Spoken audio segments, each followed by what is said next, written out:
नमस्कार, मैं अभिषेक कुमार आप सभी का स्वागत करता हूँ फोकस स्टडी विद अभी में। तो चलिए हम लोग ने स्टार्ट किया था बेसिक साइंस और बेसिक साइंस में हमने सबसे पहले फिजिक्स को स्टार्ट किया। ठीक, तो आज हम लोग का क्लास नंबर 8 होने वाला है और अभी तक हमने जो चीज़ें कवर कर ली है, सबसे पहले मैं आपको बताऊं तो वेब टॉपिक हम लोग बहुत ही अच्छे से बायलिंगुअल वे में कंसेप्ट थ्योरी और प्रैक्टिस सेशन में, जिसमें हमने एक्सपेक्टेड और प्रीवियस ईयर के क्वेश्चन पूरा कंप्लीट टीसीएस के, रेलवे, एसएससी और अप टू पीसीएस में जो पूछे गए हैं वेब के, वो सारे हमने डिस्कशन किए।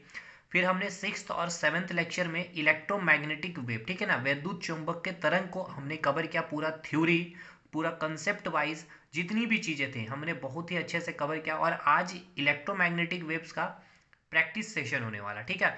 जितने भी क्वेश्चन बने हैं अभी तक आपके, ठीक है, प्रीवियस ईयर में पीवाई क्यू और एक्सपेक्टेड जो बन सकते हैं, सब कुछ आपको यहाँ कवर कर दिया गया। देखिए, जो सिक्स्थ लेक्चर और सेवन्थ लेक्चर में जो कंटेंट नहीं मैं दे पाया, वो सारा कुछ इस वीडियो में कंप्लीट कर दिया जाएगा, ठीक है मेरे भाई। इसलिए मैंने कहा था कि अंत अंत तक बने रहिएगा, एक वीडियो मिस आउट मत करिएगा। जो लोग भी चाह रहे हैं कि अपना साइंस स्ट्रांग कर लेना, देखिए एलपी टेक्नीशियन के लिए तो मैंने टारगेट रखा ही है मेरे भाई, लेकिन समझिए चीज़ों को, एलपी टेक्नीशियन में कोई साइंस रॉकेट नहीं पूछा जाएगा। या फिर आप दूसरे एग्जाम में एसएससी की, या फिर आप अपने सचिवालय सहायक की तैयारी कर रहे हो झारखंड में या बिहार में, तो वहाँ कोई साइंस में अलग तोप चीज़ें नहीं पूछी जाएगी। देखिए इलेक्ट्रोमैग्नेटिक वेव प्रैक्टिस सेशन जो लिखा हूँ, एक्सपेक्टेड और पीवाई क्यू, देखिए पीवाई क्यू इसमें आपको रेलवे के भी मिलेंगे, एसएससी के भी मिलेंगे, स्टेट के यूपी के भी मिलेंगे, स्टेट बिहार का भी मिलेगा और स्टेट उत्तराखंड पीसीएस का भी, और जेपीएससी के तक की चीज़ें हमने यहाँ पर इलेक्ट्रोमैग्नेटिक वेव से जो पूछा वो मैंने कर दिया। तो समझ रहे हैं ना, यानी कि इलेक्ट्रोमैग्नेटिक वेव्स ही है वो टॉपिक, लेकिन सब जगह आपका एग्जाम में जो बनता है तो सेम ही बनता है। दूसरी बात, आप टेलीग्राम ग्रुप को ज्वाइन कर लीजिएगा, जो वेब टॉपिक हमने पढ़ा है वो पूरा का पूरा कंटेंट आपको यहाँ पर शेयर कर दिया गया, ठीक है मेरे भाई। तो चलिए आज की हम लोग सबसे पहले क्वेश्चन स्टार्ट करने से पहले मैंने आपको कहा था, जब मैंने इलेक्ट्रोमैग्नेटिक वेव्स स्टार्ट किया था, कहा था आपको कि लास्ट डे जब होगा इस टॉपिक का, उसमें मैं आपको कुछ एक चार्ट बताऊंगा। तो देखिए चलते हैं हम लोग उस चार्ट पे, और क्या है क्या नहीं है इसको अच्छे से एक बार समझ लीजिए, काफ़ी इंपॉर्टेंट है ये आपके लिए चार्ट। देखिए क्या है इसको समझते हैं। यहाँ आपको देखने को मिल रहा है तीन सेक्शन, एक है इलेक्ट्रोमैग्नेटिक वेव्स का, एक है लेमडा यानी कि वेवलेंथ, और एक है आपकी फ्रीक्वेंसी, ठीक है मेरे साहब। लेमडा को हम लोग क्या बोलते हैं, तरंग दैर्घ्य। फ्रीक्वेंसी को क्या कहते हैं, आवृत्ति। इलेक्ट्रोमैग्नेटिक वेव्स को कहते हैं विद्युत चुंबकीय तरंग। 7 इलेक्ट्रोमैग्नेटिक वेव्स हमने देखा है, radio wave, microwave, infrared, visible light, और उसके बाद थोड़ा नीचे करते हैं तो हम आएंगे यूवी रे, एक्स रे और गामा रे पे, ठीक है। तो चलिए देखिए, ये जो सीक्वेंस आपको देखने को मिल रहा है, रेडियो वेव, माइक्रोवेव, एकदम सीक्वेंस वाइज मैंने स्टार्टिंग से ही आपको पढ़ाया और वही सीक्वेंस वाइज मैंने चार्ट भी रेडी किया, इसलिए कोई दिक्कत नहीं होगा आपको। Radio wave, microwave, infrared wave, visible light. देखिए ये विजिबल लाइट क्या है, दृश्य प्रकाश, जिससे आप कोई भी चीज़ें जब देख रहे होते हैं या फिर आप लाइट चैप्टर पढ़ते हो ना, यही लाइट चैप्टर का ही नाम यहाँ पर आपको दिख रहा है, विजिबल लाइट। ये विजिबल लाइट जो आप व्हाइट लाइट जो देते हैं ना, ये 7 कॉम्बिनेशन होता है, ठीक है। सातों लाइट का जो, सातों रंगों का जो कॉम्बिनेशन होता है, ये आपकी विजिबल लाइट यानी कि सूर्य के प्रकाश, या फिर आप बोल सकते हो व्हाइट कलर। विबग्योर आपने सुना भी होगा लाइट चैप्टर में, और इसको हम लोग पढ़ेंगे भी। अभी आप देखिए, V for violet, indigo, blue, green, yellow, orange, red, ठीक है ना। लाल, नारंगी, पीला, ग्रीन, हरा, नीला। इंडिगो को आप बोल सकते हो, देखिए यहाँ पर थोड़ा सा है, और वायलेट बैगनी हो जाएगा, आसमानी भी बोला जाता है। तो खैर इसको आप इंग्लिश में ही हमेशा याद रखिएगा, अदरवाइज कंफ्यूज रहिएगा, ठीक है ना। उसके बाद यूवी रे, एक्स रे और गामा रे। देखिए यहाँ चार्ट में आपको सबसे पहले ये याद रखना है कि जो वेवलेंथ है, ये जो आप देख रहे होंगे ना, यहाँ से जैसे जैसे आप नीचे आएंगे, यानी कि रेडियो वेव के बाद आप माइक्रोवेव में आएंगे, इन्फ्रा, देखिए ये चार्ट से आपके क्वेश्चन बनेंगे भाई, और अभी मैं प्रैक्टिस भी कराऊंगा, इसलिए मैं इतना बार बार चीज़ें बोल रहा हूँ।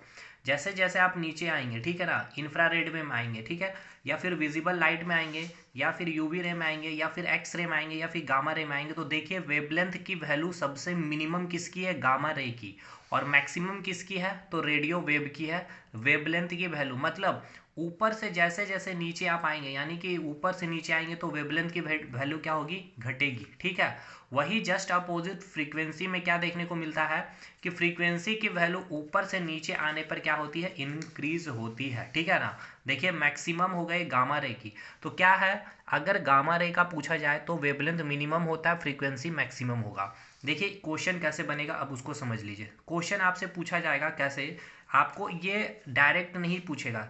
एक दे दिया जाएगा रेडियो वेव, एक दे दिया जाएगा विजिबल लाइट, और एक दे दिया जाएगा अल्ट्रा वायलेट रे, और एक दे दिया जाएगा गामा रे। ठीक है, ये चार ऑप्शन रहेगा। पूछा जाएगा इसमें किसकी वेवलेंथ मैक्सिमम है या फिर किसकी वेवलेंथ मिनिमम है। तो यहाँ तो आप बोल दोगे कि वेवलेंथ मैक्सिमम रेडियो वेव का अभी आपने बताया सर, और सबसे मिनिमम वेवलेंथ पूछेगा तो मैं बोल दूंगा गामा रे, और मैक्सिमम फ्रीक्वेंसी इसकी गामा रे की हो जाएगी, और मिनिमम फ्रीक्वेंसी रेडियो वेव की हो जाएगी। अब देखिए ट्विस्ट, ये चार्ट का जो हेल्प आपको करोगे, क्या करेगा आपको एग्जाम में, माइक्रोवेव ऑप्शन में रहेगा, इंफ्रारेड ऑप्शन में रहेगा, यूवी रे रहेगा, और एक्स रे रहेगा। पूछेगा इसमें मैक्सिमम वेवलेंथ कैसे, तो यहाँ आपको डाटा तो दिया नहीं है कि 10⁴ या 10⁵ है, तो ये आपको याद भी नहीं करना। डायरेक्ट याद रखिएगा, चार्ट में ऊपर जो आ रहा है उसकी वेवलेंथ सबसे मैक्सिमम होगी और फ्रीक्वेंसी उसकी सबसे कम है। रेडियो वेव ऑप्शन में नहीं है तो माइक्रोवेव की वेवलेंथ सबसे ज़्यादा होगी, फ्रीक्वेंसी सबसे कम होगी। उसी प्रकार आपको यहाँ पर जो लाइट देखने को मिल रहा है, जैसे कि रेड, तो रेड की वेवलेंथ सबसे ज़्यादा होगी, उसके बाद ऑरेंज की होगी, उसके बाद येलो की होगी, उसके बाद ग्रीन की होगी, उसके बाद ब्लू की होगी, उसके बाद इंडिगो, उसके बाद वायलेट। यानी ऊपर से नीचे आएंगे तो आपकी वेवलेंथ की वैल्यू क्या होगी, घटेगी, और फ्रीक्वेंसी की वैल्यू बढ़ेगी। ये क्लियर हो गया मेरे भाई। अब चलिए हम लोग अपने प्रैक्टिस सेशन की ओर चलिए। पहला सवाल, और आप यहाँ पे देख रहे होंगे 27 लिखा हो, क्योंकि 26 तक हमने वेब टॉपिक पे क्वेश्चन कवर किया, तो पूरा याद रखेंगे हम लोग कि कितना क्वेश्चन डिस्कस करते हैं, फिजिक्स खत्म खत्म जब तक होगा हमारा। ठीक है, तो 27 क्वेश्चन, और इस टॉपिक का पहला क्वेश्चन पूछा गया है कि which colour has the lowest energy.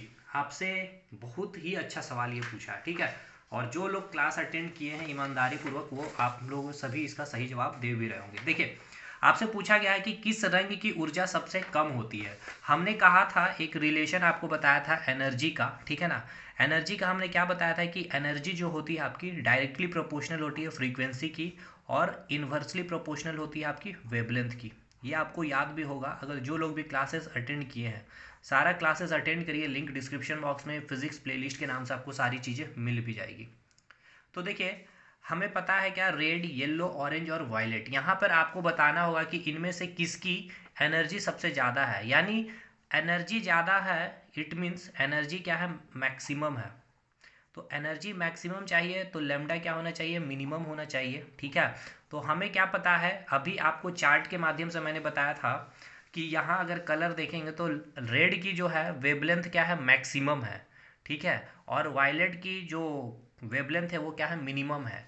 और हमें क्या चाहिए, एनर्जी मैक्सिमम चाहिए। ठीक है ना, सॉरी, आपसे क्या, आपको क्वेश्चन पूछा गया है कि सबसे कम होती है। ठीक है ना, आपसे पूछा गया एनर्जी मिनिमम, यानी एनर्जी मिनिमम यानी कि वेवलेंथ मैक्सिमम होनी चाहिए। तो वेवलेंथ सबसे मैक्सिमम किसकी थी, इस कलर में अगर बात किया जाए रेड, ऑरेंज, येलो में, तो वेवलेंथ सबसे मैक्सिमम रेड की थी, यानी रेड की वेवलेंथ मैक्सिमम, एनर्जी मिनिमम होगी। ठीक है, क्यों, क्योंकि energy inversely proportional to wavelength होता है। ये हमने बहुत डिटेल डिस्कशन किया। फिर येलो में आइएगा तो येलो आप देखेंगे तो रेड से क्या है, आप देखिए नीचे है, यानी वेवलेंथ इससे कंपैरेटिवली अगर करते हो, कंपैरिजन करते हो येलो से, तो लेमडा जो होगी रेड की वो अधिक होगी, तो एनर्जी इसकी कम होगी कंपैरेटिवली येलो। क्लियर, तो इसका सही उत्तर क्या होगा, रेड होगा। क्यों, आपसे पूछा क्या गया है कि ऊर्जा सबसे कम होगी, यानी which colour has the lowest energy, energy minimum के लिए उसकी वेवलेंथ क्या होनी चाहिए, मैक्सिमम होनी चाहिए। ठीक है ना,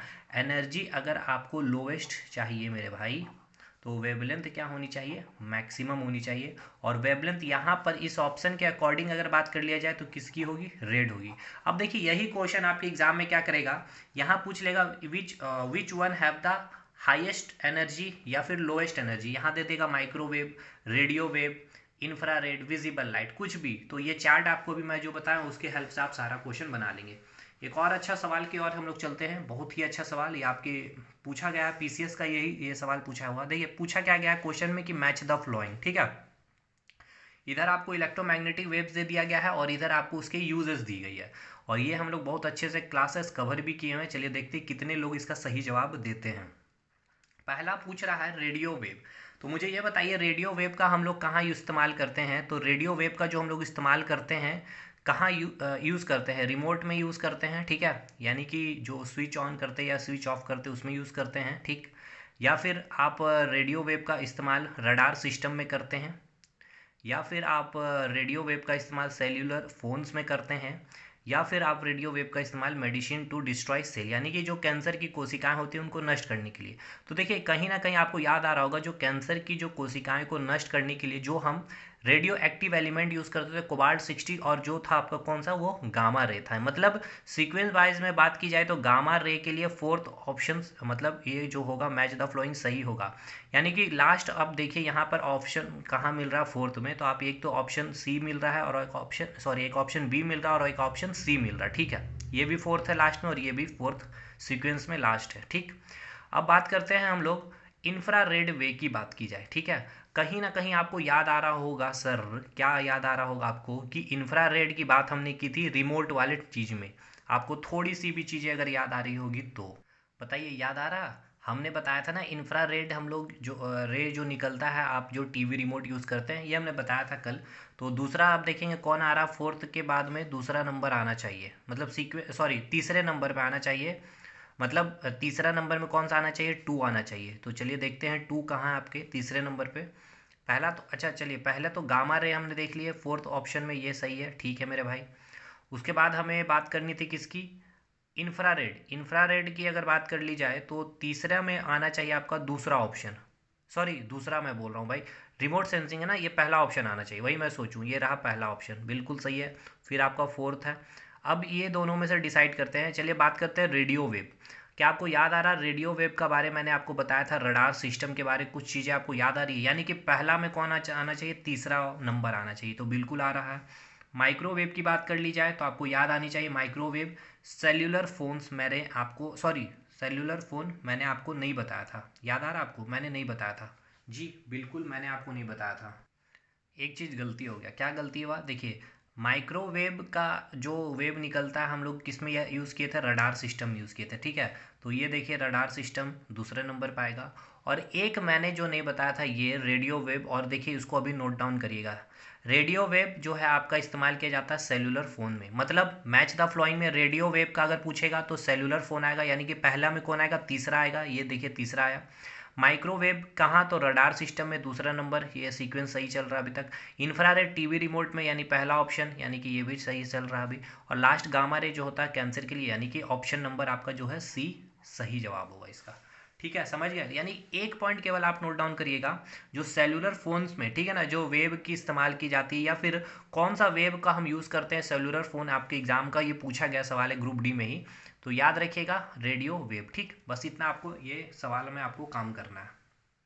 अगला सवाल आपसे पूछा गया है क्या, चलिए उस पर बात करते हैं। क्वेश्चन है, बहुत अच्छा सवाल है ये भी, which type of wave is use to penetrate hard object at hospital and airport, ठीक है ना।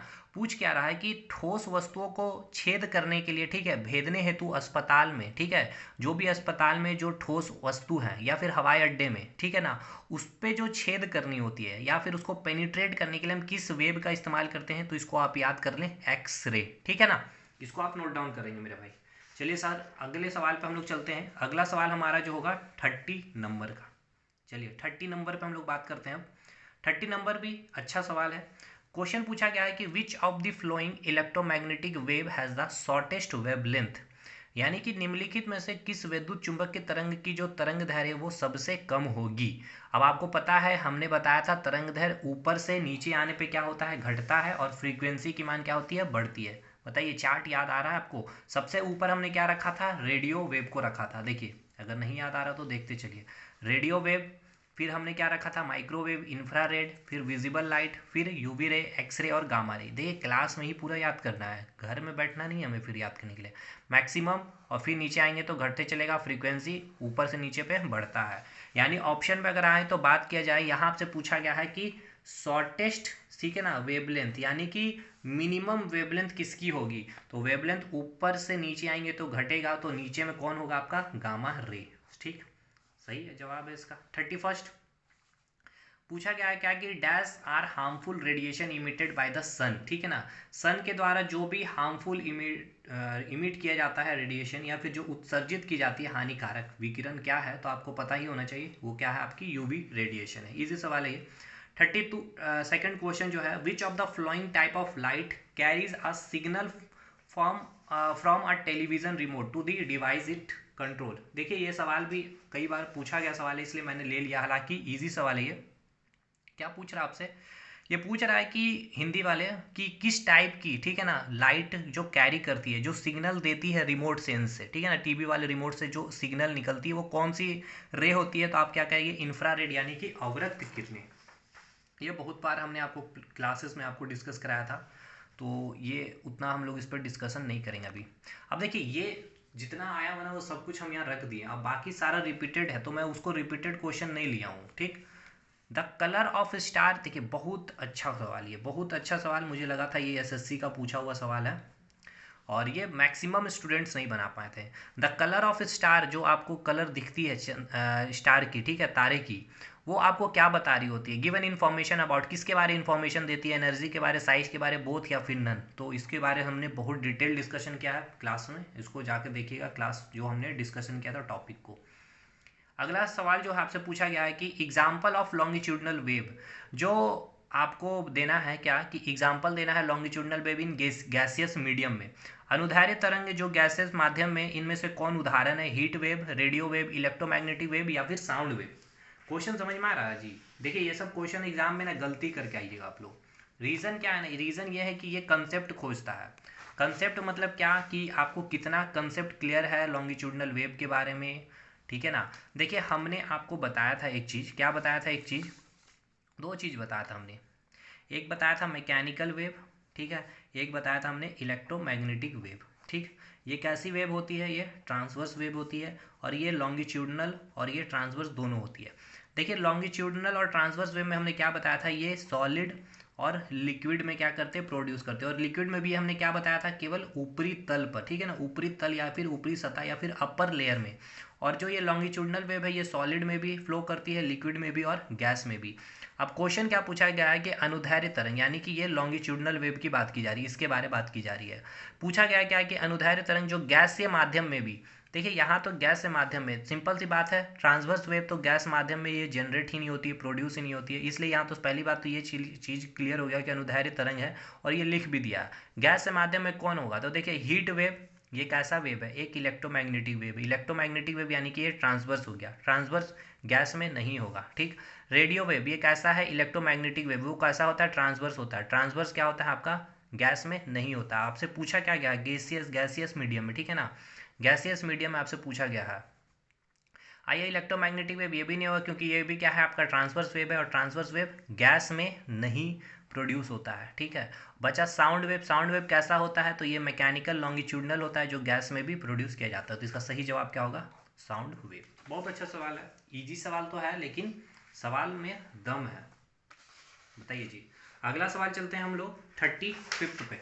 अच्छा सवाल आया 35 भी आपके लिए, और ये भी आपका एग्जाम का पूछा हुआ सवाल है। चलिए 35 नंबर पे आते हैं। 35 में आपसे क्या पूछ रहा है सवाल, ये देखते हैं हम लोग। चलिए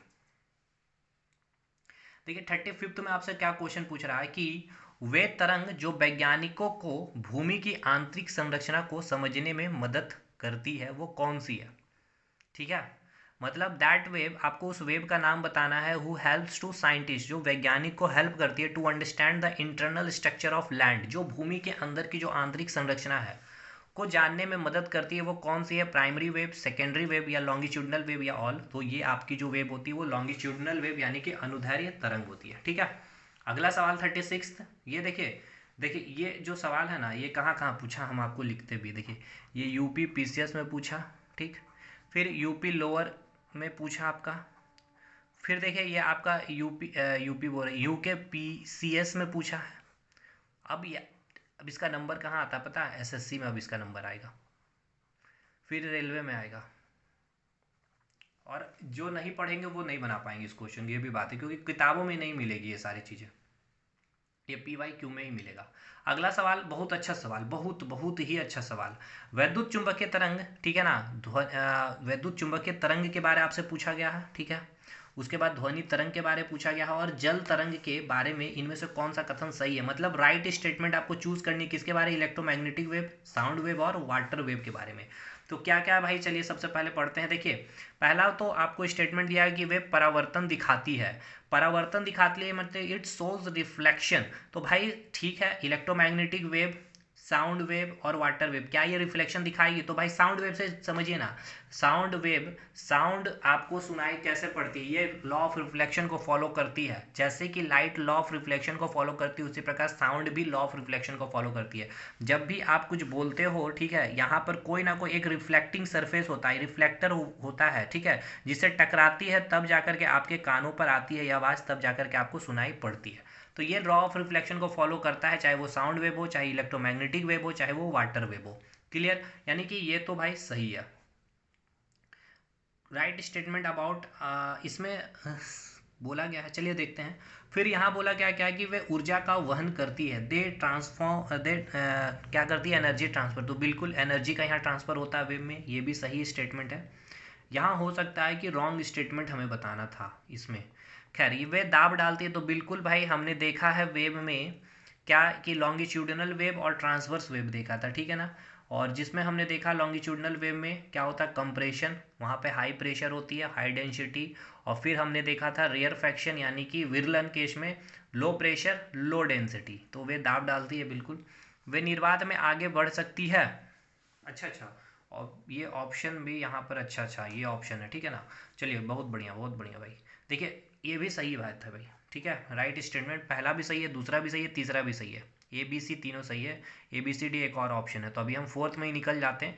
अगर ये ऑप्शन नहीं होता तो अब डी में चेक करना होगा। वे निर्वात में आगे बढ़ सकती, ना ना ना ना जी, हमने क्या बताया था आपको, साउंड वेव में क्या बताया था कि इसको मीडियम की आवश्यकता होगी ही होगी, ये निर्वात में ट्रेवल नहीं कर सकती, यानी ये क्या हो गया आपका गलत, यानी option number fourth A B C इसका सही उत्तर होगा।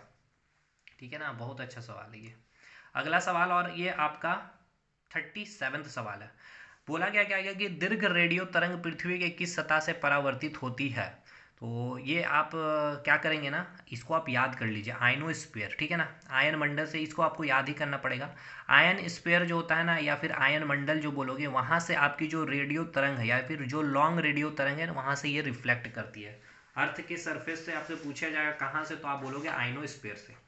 और चलिए आज का अंतिम सवाल, यानी कि इस टॉपिक का ही अंतिम सवाल होगा, पूरा का पूरा हम लोग खत्म कर लेंगे। कॉस्मिक किरण के बारे में आपको कुछ चीज़ें यहाँ पे आपको पता होना चाहिए। तो कॉस्मिक किरण को हमें अभी जो जो भी चीज़ें अभी मैं डिक्टेट करूँगा, ठीक है ना, कॉस्मिक किरण को लेकर के वो सारा पॉइंट आप क्या करेंगे, नोट डाउन करेंगे। देखिए सबसे पहले कॉस्मिक किरण के बारे में समझ लीजिए। देखिए ये कॉस्मिक किरण जो है आपकी इलेक्ट्रोमैग्नेटिक जो स्पेक्ट्रम है ना, यानी इलेक्ट्रोमैग्नेटिक स्पेक्ट्रम मतलब समझ रहे क्या, देखिए ये आपका इलेक्ट्रोमैग्नेटिक स्पेक्ट्रम का पार्ट था, जो एग्जांपल हमने दिया था, radio wave, microwave, infrared wave, visible light, UV ray, X ray और गामा रे, ठीक है।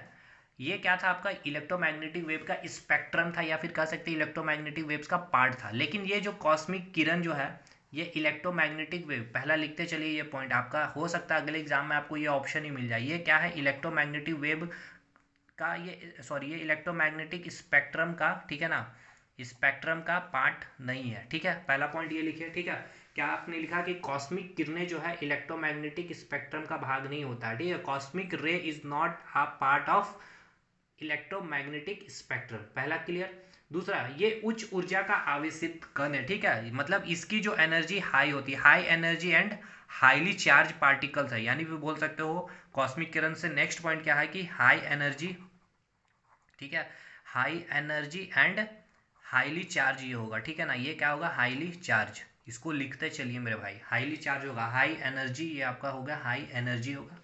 तीन पॉइंट हो गया कॉस्मिक किरण के बारे, ठीक। दूसरी बात आपको ये याद रखना है कि इसकी जो तरंग दैर्घ्य की जो वैल्यू होती है, ये मिनिमम होती है। ये चार पॉइंट आप याद रखिएगा, ठीक। हो सकता है आपके एग्जाम में ये चारों स्टेटमेंट से क्वेश्चन बन जाए। देखिए मैं बोल रहा हूँ बार बार, एक एक चीज़ लिखते चलिए, जो मैं दे रहा हूँ आपको एकदम रामबाण होगा आपके लिए। चलिए यहाँ देखते हैं कॉस्मिक रे के बारे क्या चीज़ बोला, ये आफसित कण है, बिल्कुल। अनावश्यक कण नहीं, बहुत गलत। मैं देखिए यही ऑप्शन सही हो गया, देखिए इसी में से आपको मिल भी गया। ठीक है भाई, तो ये हमारे तरफ से कंप्लीट होता है मेरे भाई ये टॉपिक आपका इलेक्ट्रोमैग्नेटिक वेव। मतलब देखिए इलेक्ट्रोमैग्नेटिक वेव और वेव, ये पूरा टॉपिक हमने पूरा का पूरा theory plus concept plus numerical plus statement based जितने भी क्वेश्चन बनेंगे, उसके बाद पी वाई क्यू पूरे एग्ज़ाम के, केवल आपका टीसीएस नहीं, केवल आपका रेलवे नहीं, केवल आपका एसएससी नहीं, बल्कि स्टेट के भी एसएससी और स्टेट पीसीएस के भी सारे सवाल आपको करा दिए गए हैं। दूसरी बात, इसके अलावा आपको फॉर्मूला भी आपको सारा अरेंज कर दिया गया है इन दोनों टॉपिक के, इलेक्ट्रोमैग्नेटिक वेव और वेव। मतलब मेरे एंड से तो मैं कह रहा हूँ कि जितना आपको दिया हूँ कर लीजिएगा, 100% बोलता हूँ, यहाँ से आपके सवाल नहीं छूटेंगे जो चीज़ मैंने आपको करवाया भाई। बाकी आपकी मर्जी, कितना आप सपोर्ट करते हैं मुझे, ये भी मुझे देखना है। बाकी आपको सपोर्ट करना ही चाहिए, अगर इतना अच्छा कंटेंट कोई भाई आपको दे रहा है तो ज़रूर करना चाहिए। अगले हम लोग टॉपिक स्टार्ट करने वाले हैं। अच्छा चलिए मैं बता दूं, अगला टॉपिक हम लोग जो स्टार्ट करेंगे वो होगा हमारा साउंड। एकदम सिस्टमेटिक वे में चलेंगे सर, ठीक है ना, इसको भी एकदम धुर्री उड़ा के पढ़ेंगे एक एक चीज़, और इम्पोर्टेंट टॉपिक भी है। चलिए मिलते हैं हम लोग अगले वीडियो में, तब तक के लिए धन्यवाद।